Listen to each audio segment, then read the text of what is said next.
शिखा परिवार की लाडली बिटिया या फिर यूं कहें कि परिवार की आन बान और जान। घर में इधर उधर धमा चौकड़ी करना और खूब सारी बातें करना उसके पसंदीदा कामों में से एक था। शिखा के दादाजी शिखा को बहुत प्यार करते थे, लेकिन आजकल उन्हें शिखा की एक चिंता और खाई जा रही थी, और वो थी शिखा की शादी की चिंता। बस दादाजी अब हर परिवार में शिखा का ससुराल ढूंढते रहते थे, लेकिन शिखा को शादी नाम से ही इतनी चिढ़ थी कि शादी का नाम सुनते ही वह गुस्सा होकर मुंह फुलाकर दूसरे कमरे में बैठ जाती।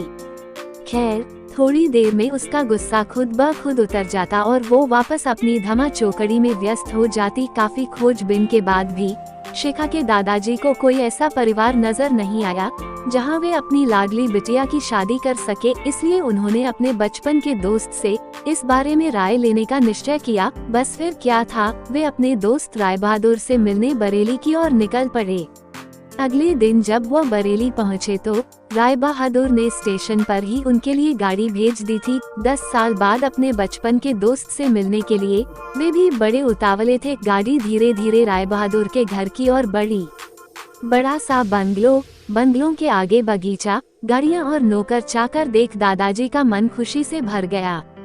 इन 10 सालों में राय बहादुर ने कितनी तरक्की कर ली है, नहीं तो 10 साल पहले राय बहादुर के पास था ही क्या। बस यही सब सोचते सोचते शिखा के दादाजी अपने दोस्त के बंगलो पहुंच ही गए।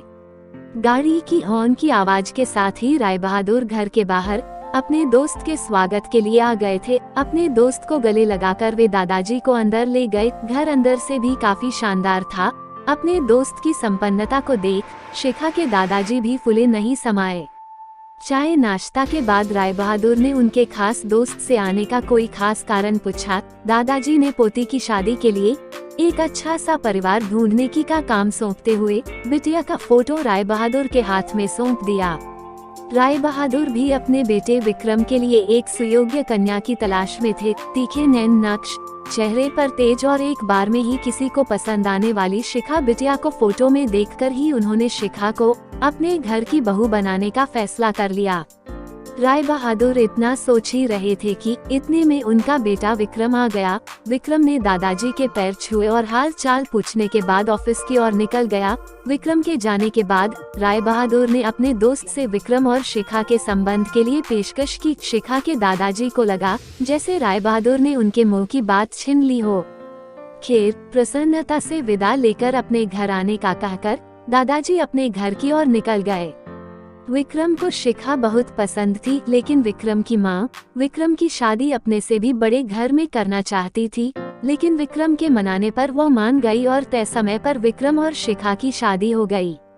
ससुराल में शिखा के सास ससुर, विक्रम के बड़े भैया भाभी और शिखा की ही उम्र की एक ननंद थी रागिनी। अपनी सादगी और सबका अच्छे से ख्याल रखने के कारण शिखा ने घर में सबके दिलों में जगह बना ली। लेकिन अपनी तमाम कोशिशों के बावजूद भी शिखा अपनी सासू माँ का प्यार पाने में असफल रही। वह शिखा के हर काम में कुछ न कुछ गलती निकाल ही देती थी।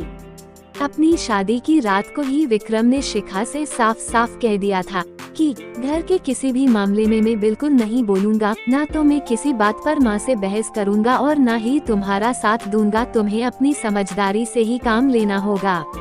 लेकिन शिखा की लाख कोशिशों के बावजूद भी सासू माँ के व्यवहार में कोई परिवर्तन नहीं आ रहा था। शिखा की नंद जरूर उसकी माँ से शिखा भाभी के प्रति इस तरह के व्यवहार पर उलझ जाती, लेकिन इससे भी केवल बात बढ़ने के अलावा कुछ नहीं होता। इसी तरह करीब 1 साल निकल गया। शिखा और विक्रम को जुड़वा बेटियां हुई। ये समय शिखा के लिए अग्नि परीक्षा का समय था। शिखा का दर्द शिखा के लिए आंसू बन गया था।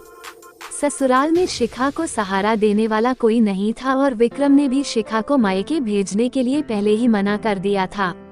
एक दिन रागिनी कॉलेज से आई तो उसने सभी को कॉलेज के सालाना कार्यक्रम में आने के लिए कहा और यह भी कहा कि कॉलेज में उसकी भी प्रस्तुतियां हैं, इसलिए आप सभी का चलना बहुत जरूरी है। खैर, ना चाहते हुए भी शिखा को अपनी दोनों जुड़वा बेटियों के साथ रागिनी के कॉलेज जाना पड़ा।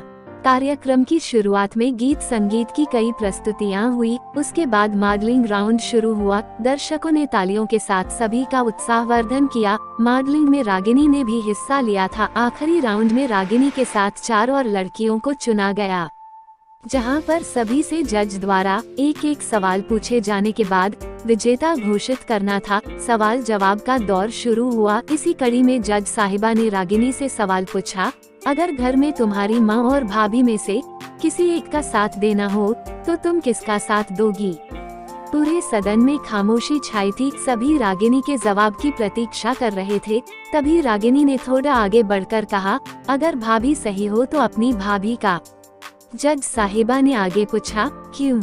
रागिनी ने जवाब दिया, क्योंकि मुझे भी कल किसी की भाभी बनना है। जवाब सुनते ही पूरे सदन में तालियां गूंज उठी। सभी रागिनी की सोच और उसके सटीक जवाब की प्रशंसा कर रहे थे।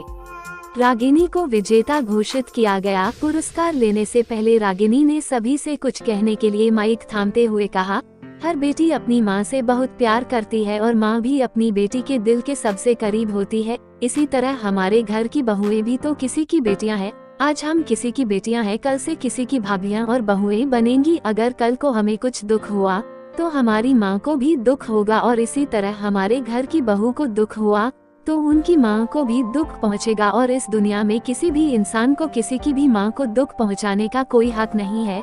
इसीलिए हर सांस अपनी बहू को अपनी बेटी समझे तो आगे चलकर उनकी बेटी। अगर आपको हमारी वीडियो अच्छी लगे तो वीडियो को लाइक कर देना, चैनल को सब्सक्राइब कर देना और आपके कोई सुझाव हो तो कमेंट बॉक्स में जरूर से बताना। Thank for watching.